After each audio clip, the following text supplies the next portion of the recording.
સરકાર દ્વારા તૈયાર કરેલ યુસીસીના નવા કાયદાને ઉપલેટા મુસ્લિમ સમાજ દ્વારા નકારી કાઢી મામલતદારને આવેદનપત્ર આપવામાં આવ્યું।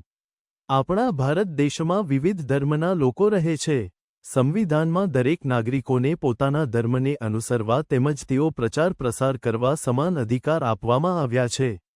સમાન નાગરિક સંહિતા એટલે કે યુસીસી આ ધાર્મિક અધિકારોથી વંચિત કરવા સમાન છે।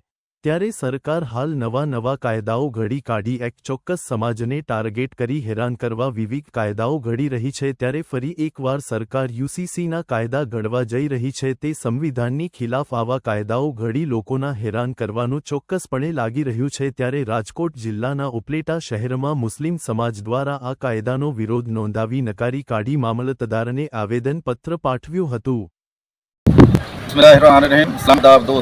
हम सभी लोग यूसीसी कानून जो लाया जा रहा है ये इस्लाम से मुखालिफत है कि हम सभी लोग मुल्क के आन का हर एहतराम हैं, लेकिन यूसीसी कानून इस्लाम के खिलाफ है, कुरान के खिलाफ है। तो हम ही लोग नहीं, कोई कानून को ऊपर नहीं करेगा। इस कानून को पसने का मतलब है कि हम लोग इस्लाम से मुसलमान से और खालिफ होना भी मुसलमान गवारा नहीं करेगा। इसलिए हम पाकिस्तान के हुकूमत से ये अपील करते हैं कि ये कानून वापस लिया जाए और हम सख्त रद्द करते हैं, सख्त मुखालिफत करते हैं।